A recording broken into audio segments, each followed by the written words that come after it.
Le damos ahora paso al señor don Ramiro Ariel Alacona Mamami, director de Asuntos Sindicales del Ministerio de Trabajo, Empleo y Previsión Social de Bolivia. Es suya la palabra.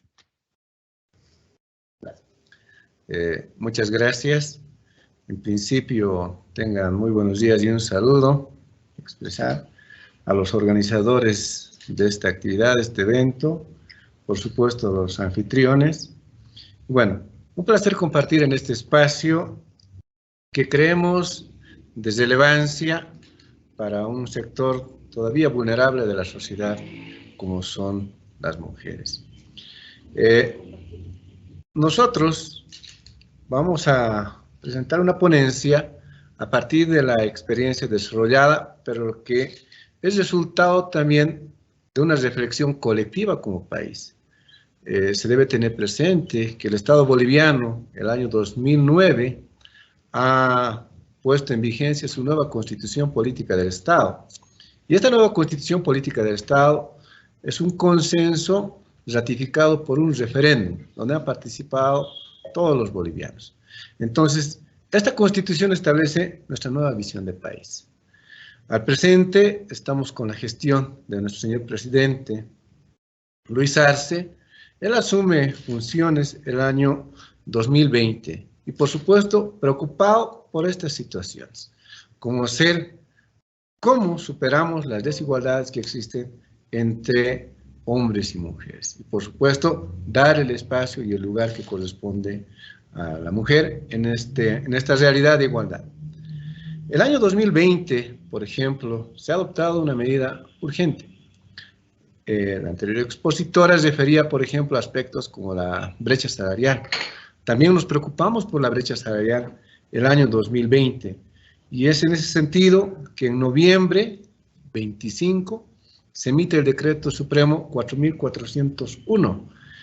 Este decreto tiene por objeto el impulsar todo tipo de medidas para lograr la igualdad de oportunidades en el acceso al empleo, la remuneración y el trato igualitario en el trabajo, tanto entre hombres como mujeres, con un fin único, el cual es contribuir en la eliminación de la brecha salarial entre hombres y mujeres. Si las capacidades son las mismas, ¿por qué no merecen un salario igual? Esa es la idea de este decreto. Pero además de ello, preocupados por estos aspectos estructurales, el año 2022, por ejemplo, se emite otro decreto por el cual hemos declarado el año justamente para una revolución cultural para la despatriarcalización. ¿Qué es lo que se pretendía con este decreto? Y hemos logrado resultados.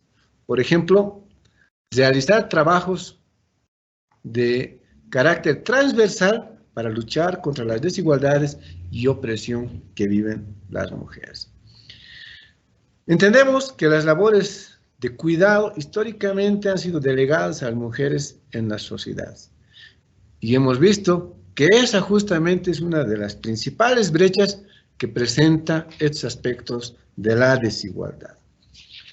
Habíamos referido que nosotros ahora estamos trabajando en razón de una nueva Constitución. Nuestra Constitución, en su artículo 45, establece que el derecho a la seguridad social es de carácter gratuito, es universal, es integral, equitativo, solidario, intercultural, oportuno y eficaz. Esta visión que tenemos ahora de lo que es la seguridad social, por supuesto, nos permite desarrollar, llevar adelante nuestras políticas de seguridad social, tanto de corto como de largo plazo. Tenemos una norma, como es el Código de Seguridad Social. Si bien está vigente desde el 14 de diciembre de 1956, la voluntad política, el compromiso que tiene el gobierno para con la sociedad, hace que su aplicación sea de resultado y de alta incidencia. Este nuestro Código de Seguridad Social, por ejemplo, hace referencia a las asignaciones familiares, en las que se comprende el subsidio prenatal, subsidio de natalidad, subsidio de lactancia y subsidio de sepelio, que enseguida lo vamos a compartir. También habla de la enfermedad. Y cuando nos referimos a la enfermedad, por ejemplo, hablamos tanto del asegurado como de sus beneficiarios y el derecho que tienen los beneficiarios a las prestaciones, principalmente aquellas en especie. Ahora, ¿quiénes llegarían a ser los beneficiarios? Para nosotros, beneficiario es, sí, por supuesto, si es trabajador varón, la esposa, o si no hubiera un matrimonio formal, la conviviente o el conviviente. También hablamos del esposo. Si tuviera una discapacidad el esposo fuera dependiente, por supuesto, nuestro código, nuestra normativa prevé que es beneficiario el esposo con invalidez. Los hijos, independientemente que fuesen naturales, reconocidos o adoptivos, tienen el derecho, dependiendo de las circunstancias, será hasta los 16 años o incluso en algunos casos entre los 16 hasta los 29 años. Pero sectores vulnerables también llegan a ser los padres, padre o madre, porque en determinado momento ellos llegan a ser dependientes. Por supuesto, a ellos se les asume una situación de invalidez y tienen el derecho a las prestaciones. Pero, ¿qué ocurriría si tenemos al hermano o a la hermana que hubiera quedado huérfano de padre o madre? Entonces, si es menor de edad, por sí solo no va a poder subsistir en esta realidad. ¿Acaso no merecería ser atendido o alcanzado por este tipo de prestaciones? Por supuesto, beneficiario también es el menor de edad de aquel trabajador asegurado y siempre y cuando viva en su mismo domicilio. Cuando hablamos de la maternidad, nosotros nos referimos a la maternidad, para la maternidad comprendemos a la trabajadora asegurada o a la esposa o conviviente del asegurado que tiene el derecho. Y este derecho se lo tiene en el periodo de gestación, del parto o del puerperio. Ahora bien, ¿qué es lo que se hace en este tiempo? Lo que se hace es prestarse toda la asistencia médica que fuera necesaria.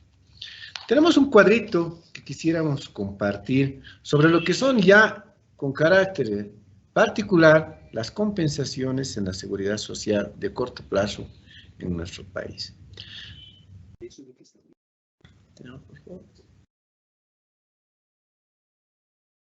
En este cuadro, por ejemplo, ya estamos hablando de ya sea la madre gestante, la madre de un menor de edad, o estamos hablando en su caso de la beneficiaria. Entonces acá tenemos, por ejemplo, el subsidio prenatal. Este subsidio prenatal se otorga a la madre gestante, al asegurado, beneficiaria. Habíamos señalado, en el caso de esposa no es necesario que sea la esposa, puede ser la conviviente. Este derecho comprende desde el 5º mes de gestación hasta el nacimiento del bebé que está en gestación. Este subsidio, ¿en qué consiste? Es una prestación en especie, pero que tiene un monto establecido por el gobierno. El monto actual es de 2.000 bolivianos. Ahora bien, es una prestación hasta el nacimiento del bebé.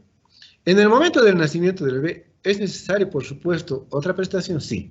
Y tenemos el subsidio de natalidad. Es un pago único en efectivo que se realiza, ya sea al trabajador, a su cónyuge, conviviente, etc. Y también es por 2.000 bolivianos. Tenemos muy presente que en razón del interés superior del menor, el menor no se vale por sí mismo. Y el Estado debe proteger, por supuesto, a su población. Y los recién nacidos, por supuesto, son el sector vulnerable en este caso. De ahí que tenemos el subsidio de lactancia. ¿En qué consiste el subsidio de lactancia? También en otorgar prestaciones en especie, pero ¿por cuánto tiempo? Por 12 meses. De nacido el bebé hasta los 12 meses que cumpla. Es a razón de 2.000 bolivianos y se les otorga en especie este subsidio. Bien, ahora, si hablamos ya de trabajadoras aseguradas, ¿verdad? Es importante que la trabajadora, en momentos previos al alumbramiento, deba tener el cuidado suficiente, el estado de las condiciones, como para que pueda terminar de manera adecuada el periodo de gestación, sin poner en riesgo la salud ni de ella y, por supuesto, la de su bebé. En ese sentido es que nosotros tenemos dos bajas para la madre. 45 días antes del alumbramiento.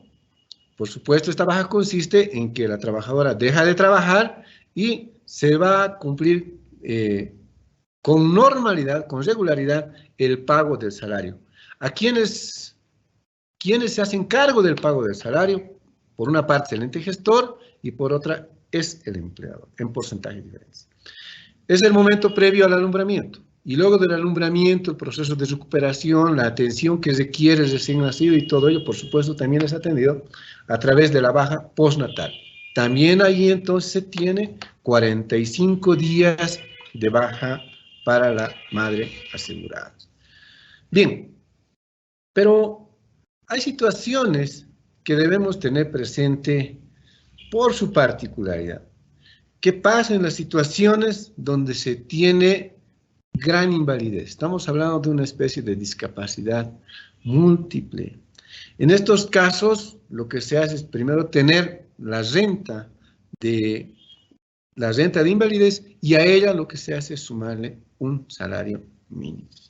También tenemos otros aspectos como es el bono por maternidad, que este bono por maternidad tiene una particularidad. Las mujeres tienen cierta edad de jubilación, pero en razón a los hijos que tenga, puede disminuirse los años para que pueda acceder a la jubilación. ¿Por cuántos años? Y en función de la cantidad de hijos, es 3 años. Se puede reducir entonces por 3 años la edad de jubilación y se puede acceder a ese derecho.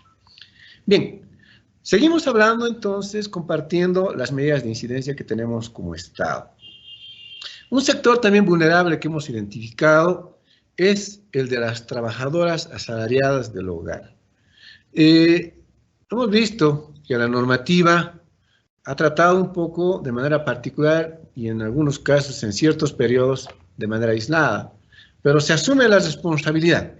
Y a ese efecto es que el año 2003, como Estado, se emite la ley 4650, estableciendo ya un régimen laboral para las trabajadoras asalariadas del hogar.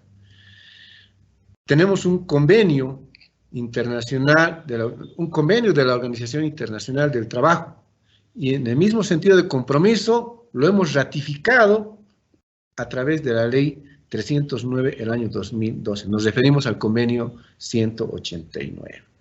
Pero medidas ya propias de esta gestión de gobierno. El 28 de noviembre del año 2021 se ha promulgado el Decreto Supremo 4589 que justamente regula aspectos previstos en la ley que no estaban siendo tan operativos. Por ejemplo, este decreto establece la obligatoriedad de la afiliación por parte de todo empleador, toda empleadora o empleador que tenga bajo su dependencia a una trabajadora o trabajador asalariado del hogar que perciba un salario mayor o igual al salario mínimo nacional. Y este empleador debe registrar a la trabajadora o trabajador ante un ente gestor. Tenemos varios, pero ante un ente gestor, como es la Caja Nacional de Salud. Aquí corresponde hacer una aclaración conceptual. Comúnmente se discute entre quiénes existiría una relación laboral. ¿Existe relación laboral entre un empleador y un trabajador? Deberíamos disipar, por supuesto, porque se entendía en algunos casos, los entes gestores decían a partir de 3 trabajadores, pero en el trabajo asalariado del hogar solo hay una persona. Entonces nosotros sostenemos que existe un término como es el unitrabajador. A partir de la existencia de un trabajador frente a su empleador, en el caso del trabajo asalariado del hogar, por supuesto hablamos de una relación laboral y corresponde aplicar este régimen laboral especial que estamos hablando. Tienen acceso al seguro social de corto plazo. ¿Cómo se realiza el aporte para la cobertura del seguro social de corto plazo? En este caso, es la parte empleadora la que debe realizar un pago mensual equivalente al 10% del salario mensual del trabajador o de la trabajadora. Debe entenderse claro este extremo. No se puede afectar el salario de la trabajadora o del trabajador. Por otra parte, Cuando la trabajadora sea dada de baja del empleo, tiene derecho a conservar el seguro social de corto plazo por los 2 meses posteriores. Este derecho principalmente en cuanto a las prestaciones en especie. Deben conocer los trabajadores cuáles son los documentos de afiliación. Y los requisitos los hemos planteado de forma muy clara. Por ejemplo, lo único que se presenta, o los únicos documentos que se presentan son el certificado de nacimiento en original, su cédula de identidad, un formulario de aviso de afiliación y un formulario de carnet de asegurado. Con estos documentos, la trabajadora o trabajador asalariado del hogar, primero, se afilia a sí mismo, y segundo, puede afiliar a sus beneficiarios. ¿Quiénes llegarían a ser? Los hijos, los padres, el esposo, los convivientes. Ahora bien, que había señalado hace un momento, cuando se explicaba los aspectos que deberían contener las presentaciones de las experiencias. Y en este punto queremos referir que sí hemos tenido algunos obstáculos y por supuesto tenemos retos. Por ejemplo, nos hemos enfrentado con la informalidad laboral, con la negación de los empleadores a realizar la inscripción de las trabajadoras y los trabajadores del hogar al Seguro Social de corto plazo. ¿Cómo podemos, como Ministerio de Trabajo, nosotros poder verificar el cumplimiento de las normas laborales? Hemos tenido problemas en las inspecciones laborales, toda vez que empleadores reclaman la inviolabilidad de la propiedad privada para realizar las inspecciones, o en su caso que las trabajadoras y trabajadores del hogar tienen jornadas discontinuas. Entonces, estos aspectos sí son un reto para nosotros. Ya estamos justamente trabajando en adecuar nuestros instrumentos normativos como para hacer más efectivos estos aspectos que estamos refiriendo, como son las compensaciones a favor de las trabajadoras, a favor de las mujeres. Un último aspecto que queríamos compartir, por ejemplo, es el bono Juana Zurduy. Este bono Juana Zurduy se cubre a nivel nacional absolutamente a todas las madres. Es un bono de carácter económico que se cubre mientras dura el periodo de la gestación hasta el nacimiento del bebé.